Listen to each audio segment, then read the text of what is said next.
नमस्कार, good evening. सभी दर्शकों का हार्दिक अभिनंदन करती हूँ हमारे नए लेकिन विशेष कार्यक्रम प्रॉब्लम्स को बाय हैप्पीनेस को हाय। हर कोई चाहता है कि हमारे जीवन में संकट जितनी जल्दी हो दूर हो जाए और खुशियों के द्वार सदैव के लिए खुले रहें, लेकिन उसके बावजूद भी समस्याएं बनी रहती हैं और हम समझ नहीं पाते कि आखिर हम इन तमाम दिक्कतों से बाहर कैसे आए। इसीलिए हम लेकर के आए हैं आप सभी के लिए विशेष कार्यक्रम जो आप सभी की आंखों को खोलेगा, आप सभी को ऐसी इन्फॉर्मेशन देगा जिससे आप अपने जीवन में हैप्पीनेस को लगातार हाई कह सकते हैं। कार्यक्रम को शुरुआत करेंगे, लेकिन उससे पहले स्वागत करेंगे आप सभी को इन्फॉर्मेटिव इन्फॉर्मेशन देने के लिए, आप सभी को गाइडेंस प्रोवाइड करने के लिए हमारे साथ इस वक्त स्टूडियो में मौजूद ब्रह्म कुमारी सिस्टर तृप्ति जी का। सिस्टर तृप्ति नमस्कार, बहुत बहुत स्वागत है। ओम शांति। ओम शांति। लगातार अगर हम बात करते हैं समस्याओं की, शारीरिक हो, मानसिक हो या फिर आर्थिक हो, समस्याएं बनी रहती हैं एंड एवरीवन वांट्स कि हमारी प्रॉब्लम्स को वाकई हम हमेशा के लिए बाय बाय कह दें और हैप्पीनेस को हम हमेशा के लिए हाई करते रहें, लेकिन वो संभव नहीं हो पाता। और इसमें कई बार बातें घूम कर आती हैं हमारे कर्म को लेकर और हमारे भाग्य को लेकर के। बहुतों का कहना होता है कर्म करो फल की इच्छा मत रखो, और बहुतों का ये मानना होता है कि हम कर्म कर रहे हैं पर हमें फल प्राप्त क्यों नहीं हो रहा। मैं आपके माध्यम से जानना चाहूंगी सबसे पहले, हाउ विल यू डिफाइन कर्म क्या है, इसको आप परिभाषित कैसे करेंगे हमारे व्यूअर्स के लिए? कर्म क्या है, हमें कौन सा कर्म करना चाहिए, कौन सा कर्म हमें नहीं करना चाहिए,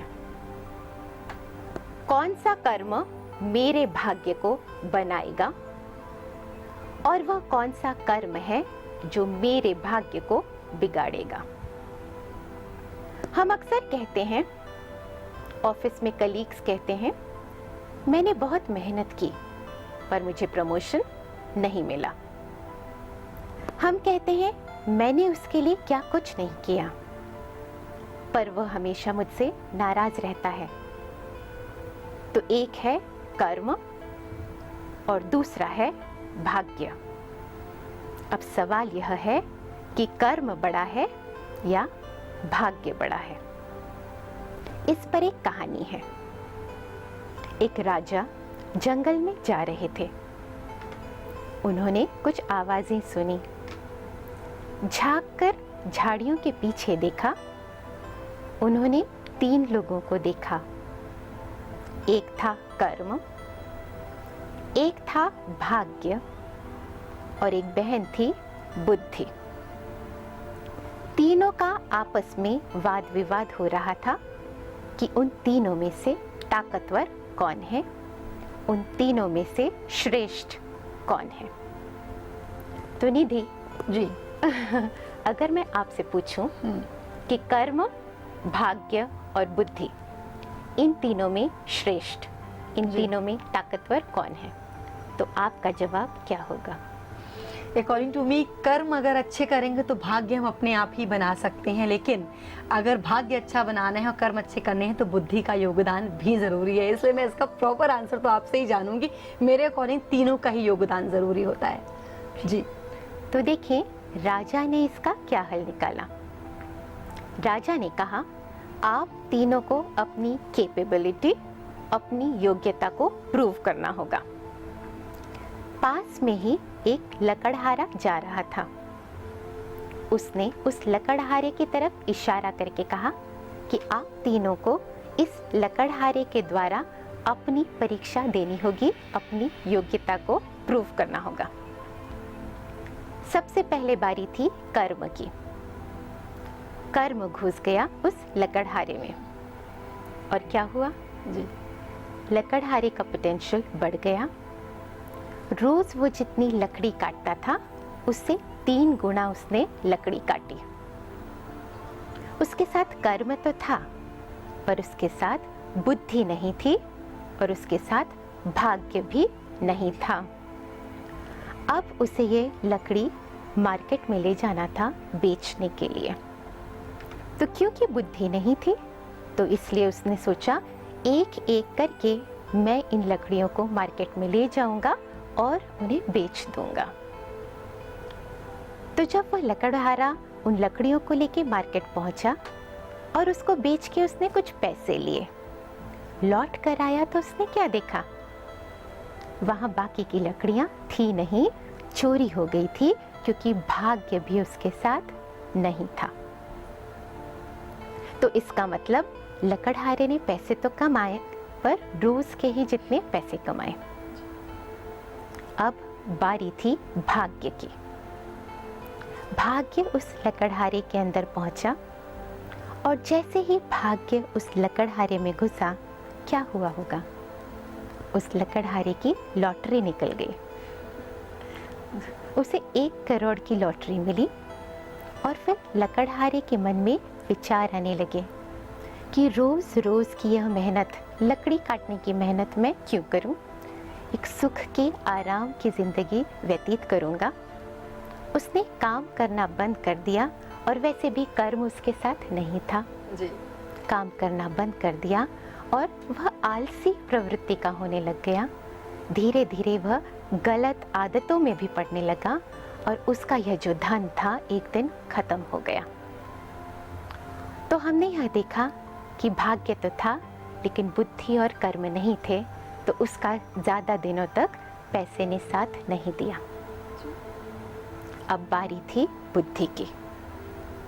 बुद्धि उस लकड़हारे में प्रवेश किया बुद्धि ने, और जैसे ही बुद्धि उस लकड़हारे के अंदर पहुंची, अचानक उस लकड़हारे की इंटेलेक्ट काम करने लग गया। सबसे पहले उस लकड़हारे ने अपने औजार को उसने बहुत तेज किया, बारीक किया, धारदार बनाया ताकि वह लकड़ी जल्दी जल्दी काट सके। और क्या हुआ? उसने कम ही समय में बहुत सारी लकड़ियां काट ली। हाँ, 3 गुना तो नहीं काट सका, पर उसने 2 गुना लकड़ी काटी। और क्योंकि बुद्धि उसके साथ थी, तो उसने उन लकड़ियों की एक गाड़ी बनाई जिससे वो लकड़ियां रोल करके वह मार्केट ले गया एक ही साथ, और उसने सभी लकड़ियों को बेच के अच्छा धन कमाया। तो क्योंकि उसके साथ बुद्धि थी, इसलिए उसके साथ भाग्य भी आ गया। तो इस प्रकार से इस कहानी से हमें यह पता चलता है कि कर्म, भाग्य और बुद्धि, इन सब में श्रेष्ठ है बुद्धि। अगर बुद्धि हमारे साथ है तो हम अपने आप ही अच्छा कर्म करने लगते हैं। ऐसा कर्म करते हैं जिससे हमारा भाग्य बनने लगता है। और बुद्धि हमें कहाँ से मिलती है? इंटेलेक्ट हमें कहाँ से मिलता है? बुद्धि कहीं और बाहर नहीं, पर यह हम सबके अंदर है। और इस बुद्धि को ज़रूरत है दिव्य बनाने की, इस बुद्धि को ज़रूरत है पावरफुल बनाने की। और ये बुद्धि पावरफुल बनती है, हमें जो ज्ञान मिलता है, गॉड हमें जो ज्ञान देते हैं, उसके आधार पर हम अपनी बुद्धि को पावरफुल बना सकते हैं, धारदार बना सकते हैं, दिव्य बना सकते हैं। और इस बुद्धि के आधार पर हमें ज्ञान मिलता है कि कौन सा कर्म मेरे लिए अच्छा है, कौन सा कर्म मेरे लिए अच्छा नहीं है, कौन से कर्म से मेरा भाग्य अच्छा बनेगा और कौन से कर्म से मेरा भाग्य अच्छा नहीं बनेगा। तो बुद्धि के आधार पर हम जो अच्छे कर्म करते हैं, उससे क्या होगा? हमारे भाग्य का निर्धारण होता है। तो इस प्रकार से हम ही अपने भाग्य का निर्धारण करते हैं। तो ज़रूरत है हमें अपने बुद्धि को तीक्ष्ण बनाने की, हमें अपने बुद्धि को पावरफुल बनाने की, ताकि हम अच्छे से अच्छा कर्म करें और उस कर्म से भाग्य अपने स्वयं बनाएं। अब जैसे कि आपने सवाल पूछा निधि कि कर्म क्या है, कौन सा कर्म अच्छा है, कौन सा कर्म बुरा है। तो हमने देखा कर्म, आज तक हम सोचते आए कि कर्म वह है जो हम इस शरीर द्वारा करते हैं या फिर मुख द्वारा बोलते हैं। हाँ, जो शरीर द्वारा करते हैं वह कर्म ज़रूर है, जो मुख द्वारा बोलते हैं वह भी कर्म ज़रूर है, पर कर्म का एक इम्पॉर्टेंट पार्ट है थॉट्स, विचार, संकल्प। हम जो सोचते हैं वह हमारे कर्म का एक अभिन्न भाग है, जिसे हम नॉर्मली नज़रअंदाज कर देते हैं। हम किसी से मीठी बातें करते हैं या फिर किसी के लिए अच्छा काम करते हैं, पर मन में हम क्या सोच रहे हैं इसके बारे में हम कभी कभी ध्यान नहीं देते हैं। तो जो शरीर के द्वारा किया गया कार्य और मुख द्वारा हम जो मीठी मीठी बातें करते हैं, कभी कभी हम बोलते हैं ना, मैंने उसके लिए इतना कुछ किया, मैंने उससे इतनी मीठी मीठी बातें की, पर वह मेरे साथ हमेशा नाराज रहता है। शायद वह इसलिए भी क्योंकि हम जो उसके लिए सोच रहे हैं वह शायद पॉजिटिव नहीं है, मन में कुछ और सोच रहे हैं, कथनी कुछ और है और कर्म एक्शंस कुछ और हैं। ज़रूरत है हार्मोनी की। मन के थॉट्स, मुख द्वारा वाणी और कर्म एक्शंस, इन तीनों की हार्मोनी हमारे लिए बहुत ज़रूरी है, तभी हम सही कर्म सही परिवेश में कर पाएंगे। बिल्कुल सिस्टर तृप्ति, बहुत ही ब्यूटीफुली यहाँ पर एक्सप्लेन किया गया है कि कर्म, भाग्य और बुद्धि कैसे इंटरकनेक्टेड और कैसे हमारे जीवन में समस्याओं को कम कर सकती हैं। इतनी स्मूथली और इतनी कामली जो हम बातें समझ पा रहे हैं, इस पूरी चर्चा को हम आगे बढ़ाएंगे, लेकिन फिलहाल रुकेंगे बहुत छोटे से विराम के लिए, इसलिए कहीं मत जाइएगा।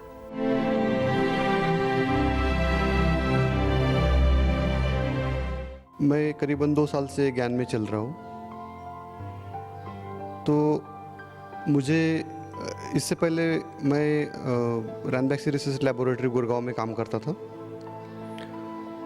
वहाँ पे उस दौरान मुझे एक बीमारी हुई जिसका नाम है इरिटेबल बाउल सिंड्रोम, जिसको IBS कहते हैं। तो इस बीमारी का जो कारण है वो साइकोसोमेटिक है। मैंने डॉक्टर को दिखाया, बहुत सारे टेस्ट किए डायग्नोसिस के लिए, लेकिन उसका कुछ यूज़ नहीं हुआ।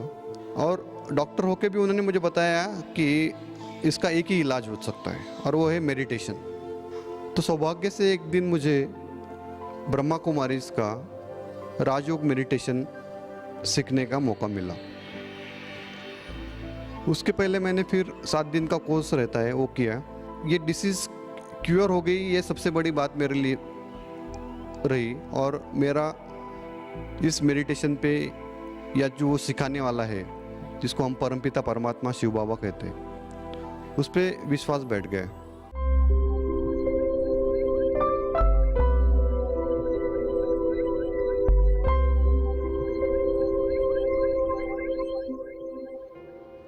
शास्त्रों का सार गीता, और गीता का सार क्या है 18 मिनट में आप अनुभव करो। शुरू कहाँ से होती है? धर्म क्षेत्रे कुरुक्षेत्रे, तो कौरव पांडव क्या पढ़ते है? तो पूछ अपने आप से, मैं कौरव हूँ या पांडव हूँ? यहाँ से शुरू करो। पांडव हूँ तो एक परमात्मा तू है, सब कुछ है। कौरव हूँ तो क्या चाहिए? मनी और मर्तबा। अपने आप से पूछ, आत्मा तो पूछ, मैं कौरव हूँ। हम शुरू किया है बाबा के पास आने से, मैं कौन हूँ? कौरव संप्रदाय की हूँ या पांडव संप्रदाय की हूँ या यादव साइंसदान हूँ? मैं कौन? फिर आगे बढ़ो। अंतिम श्लोक, अंत में आता है नष्टो मोहा स्मृति भक्ता। प्रॉब्लम्स को बाय और हैप्पीनेस को हाई में आपने अभी अभी देखा इंट्रोडक्शन टू ब्रह्म कुमारीज की। ब्रह्म कुमारीज किस तरह आगे हैं और क्या है ब्रह्म कुमारीज, क्या है उनका उद्देश्य और कैसे आप सभी की समस्याओं का कर सकती हैं समाधान। आप सभी को प्रॉपरली गाइडेंस दे रही है हमारे साथ मौजूद ब्रह्म कुमारी सिस्टर तृप्ति। तो आइए जानते हैं कर्म से जुड़े उनकी और ऐसी कौन सी जिज्ञासाएं हैं जो आप सभी की हैं और वो करेंगी यहाँ पर शांत। कर्म की अगर हम बात करते हैं सिस्टर तृप्ति, तो कर्म को लेकर के आपने हालांकि विद एग्जाम्पल आपने स्टोरी के बेस में काफी कुछ यहाँ पर क्लियर कर दिया और जो स्वाभाविक है सबके मन में जो उत्कंठाएं थी वो कम हो गई होंगी। But even then I will ask you a question कि जब कर्म की हम बात करते हैं तो ये सच है कि व्यक्ति अंदर से बहुत टूट जाता है जब वो मेहनत करता जा रहा है और जो रिजल्ट मिलने चाहिए वो नहीं मिलते, क्योंकि finally we are human beings. हमारी एक टेंडेंसी बन जाती है कि एक पेशेंस की लिमिट होती है, अब इंतजार किया कभी तो कुछ अच्छा होगा, बट नहीं मिलता। ऐसे हालात में आपकी तरह काम होके कूल होके कोई व्यक्ति कैसे आगे बढ़ सकता है? गीता में भगवान ने कहा है, जैसा कर्म करेंगे वैसा फल पाएंगे। क्राइस्ट ने कहा है, as you sow so shall you reap. जैसा बीज बोएंगे वैसी फसल काटेंगे। और न्यूटन्स लॉ क्या कहता है? न्यूटन्स लॉ कहता है to every action there is reaction. Equal reaction ही नहीं पर इक्वल एंड ऑपोजिट रिएक्शन। तो जब हम कर्म के बारे में बात करते हैं, हम सभी कोई ना कोई कर्म करते हैं। और जैसा कि निधि आपने कहा, कभी कभी हम कर्म करते हैं पर जिस प्रकार का हम फल चाहते हैं उस प्रकार का फल हमें मिलता नहीं है। तो ज़रूरी है हम यह जान लें कि कर्म क्या है। कर्म की गुह्य गति, कहते हैं कर्म की गति अति न्यारी है, अति गुह्य है। तो वह कौन सी गति गुह्य है कर्म की? हमने जैसे देखा, कर्म की डेफिनेशन में सिर्फ वर्ड्स और एक्शंस नहीं होते पर थॉट्स एक बहुत इम्पॉर्टेंट रोल प्ले करता है। तो कर्म माना थॉट्स, वर्ड्स एंड एक्शंस। तो अब इस थॉट्स के बारे में हम ज़रा चर्चा करेंगे। हम जो विचार, संकल्प या थॉट्स हमारे मन में क्रिएट करते हैं, ये थॉट्स या तो पॉजिटिव होते हैं या फिर नेगेटिव होते हैं ब्रॉडली। वैसे तो थॉट्स पॉजिटिव, नेगेटिव, न्यूट्रल और वेस्ट, ये 4 प्रकार के होते हैं। पर ब्रॉड कैटेगरी में थॉट्स आर आइदर पॉजिटिव और नेगेटिव। अब ये पॉजिटिव थॉट्स क्या हैं? वो थॉट्स जो मेरे बॉडी में एनर्जी जनरेट करते हैं, एनर्जी क्रिएट करते हैं, उन थॉट्स को कहते हैं पॉजिटिव थॉट्स। और वो थॉट्स जो एनर्जी कंज्यूम करते हैं, एनर्जी ड्रेन करते हैं, उन थॉट्स को कहते हैं negative thoughts. So loveful thoughts, peaceful thoughts, thoughts full of happiness, खुशी, प्रेम, आनंद, संतुष्टता, इन सब से भरे हुए विचार, इन्हें पॉजिटिव थॉट्स कहते हैं। और जैसे थॉट्स होंगे वैसे ही वर्ड्स होंगे, बोल होंगे, और वैसे ही एक्शन होंगे, वैसे ही हमारा कर्म होगा। जो नेगेटिव थॉट्स होते हैं, नेगेटिव थॉट्स भारी होते हैं, माना दुख के थॉट्स, चिंता, क्रोध, तनाव, ईर्ष्या, इनसिक्योरिटी, ये सारे जो थॉट्स हैं वो नेगेटिव थॉट्स हैं। And obviously Nidhi, negative thoughts से वर्ड्स कैसे होंगे? वो भी नेगेटिव होंगे। बिल्कुल। और एक्शंस कैसे होंगे? Definitely negative. जी। तो इस प्रकार ये एक साइकिल होती है। जी। Thoughts, words and actions. जिस प्रकार के थॉट्स होंगे उस प्रकार के वर्ड्स होंगे और उसी प्रकार के एक्शंस होंगे। और कभी कभी हम क्या करते हैं, कथनी और करनी में ज़रा फर्क कर देते हैं। सोचते कुछ और हैं, कहते कुछ और हैं और करते कुछ और हैं। और जब ऐसा करते हैं तो ये जो साइकिल, जो भी हमने लॉ ऑफ नेचर देखा, उस लॉ ऑफ नेचर को हम डिस्टर्ब कर देते हैं। जी। क्योंकि वो लॉ, यह सारे तीनों पदार्थ हार्मोनी में नहीं होते, इसलिए उनका रिजल्ट भी हार्मोनीबद्ध नहीं होता। तो जिस प्रकार हम कर्म करते हैं, अगर उसी प्रकार से हम फल पाना चाहते हैं तो ज़रूरी है इस लॉ ऑफ नेचर को याद रखें। थॉट्स, वर्ड्स एंड एक्शंस हमेशा सिंक्रोनाइज्ड हो, हार्मोनी में हो। या फिर कभी कभी हम वर्ड्स एंड एक्शंस एक तरह के कर देते हैं और थॉट्स किसी और प्रकार का रखते हैं, तो हमें मन वांछित फल नहीं मिल सकता, क्योंकि this is law of nature. हम देखते हैं ना, sun rises in the east, जी। This is a law of nature. बिल्कुल। Sun sets in the west, ये भी एक लॉ ऑफ नेचर है। हम अगर कोशिश करें कि सन को राइज कराना है वेस्ट से, जी। तो क्या होगा? कितनी भी कोशिश करें, जी। मन वांछित फल नहीं मिलेगा। नहीं मिलेगा। तो इस प्रकार से there are some universal laws, जैसे कि law of karma, to every action there is equal and opposite reaction. पर ज़रूरत है इस एक्शन की डेफिनेशन को अच्छे से जानने की, इस कर्म की परिभाषा को अच्छी तरह से जानने की, और ये कर्म किस प्रकार से काम करता है, between thoughts, words and actions, यह हार्मोनी कैसे होती है, सिंक्रोनाइजेशन कैसे होता है, जब इस बारे में हमें गहरा नॉलेज मिलता है और जब हम उसे इम्प्लीमेंट करते हैं हमारी डे टू डे लाइफ में, तब हम यह देखने लगते हैं कि जिस प्रकार हमारे थॉट्स हैं उसी प्रकार का हमें फल भी मिलने लगता है। तो ज़रूरत है हमें इम्प्लीमेंट करके देखने की कि how does this law of nature work for me.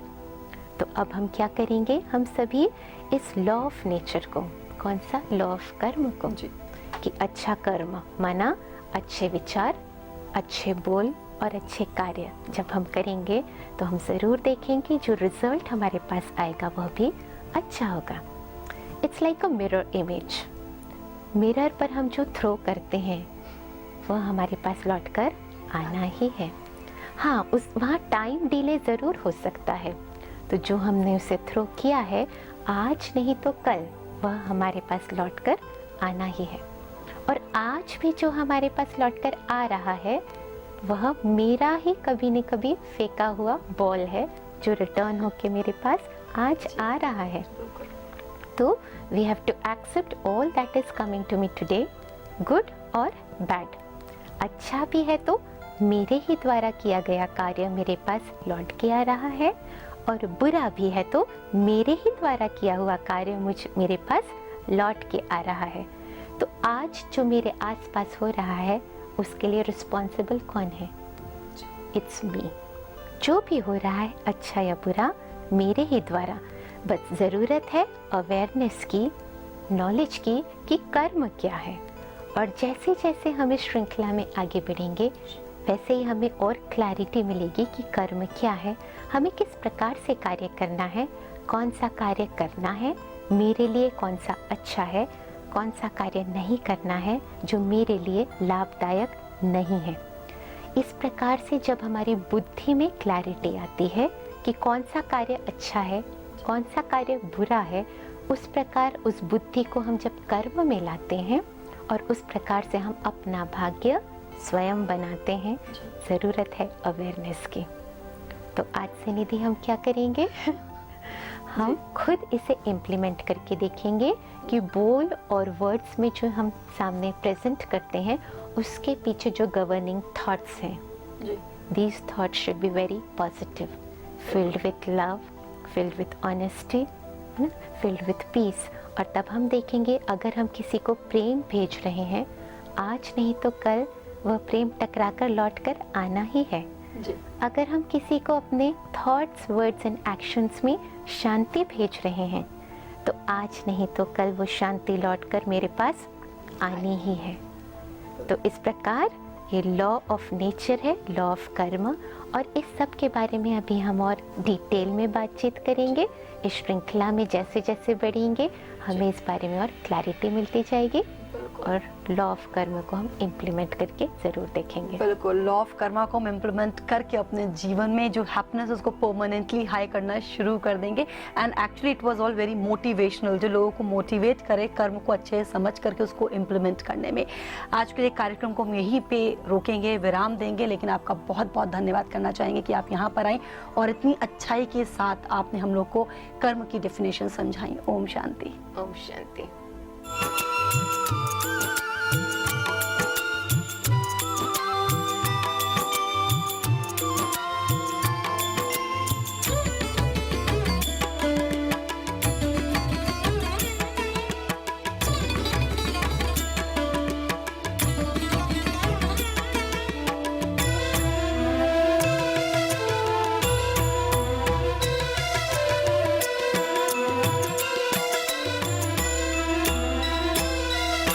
Shiv अनादि है, शिव अनंत है, जीवन मधुबन शिव बसंत है।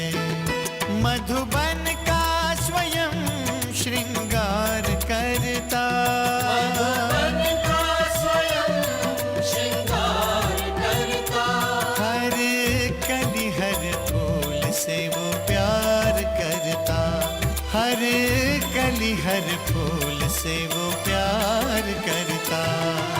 शिव अनादि है, शिव अनंत है, जीवन मधुबन शिव वसंत है।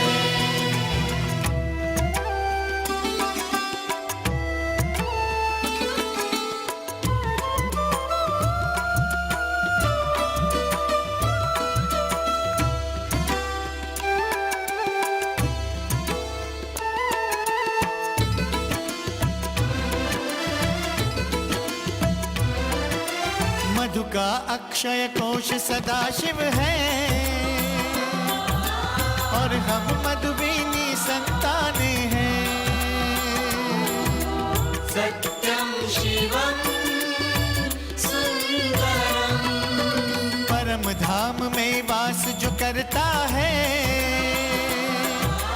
हम जग में उसकी पहचाने हैं। सत्यम शिवम ज्योति बिंदु को केंद्र बिंदु कर गर्वित रहते परम पिता पर, मन उसको नमन बार बार करता। मन का स्वयं श्रृंगार करता, हर कली हर फूल से वो प्यार करता, हर कली हर फूल से वो प्यार करता। शिव अनादि है, शिव अनंत है, जीवन मधुबन शिव वसंत है। मधुबन का स्वयं श्रृंगार करता, मधुबन का स्वयं श्रृंगार करता, हर कली हर फूल से वो प्यार करता, हर कली हर फूल से वो प्यार करता। शिव अनादि है, शिव अनंत है, जीवन मधुबन शिव अनादि है, अनादि है, शिव अनंत है, अनंत है, जीवन मधुबन मधुबन शिव वसंत है।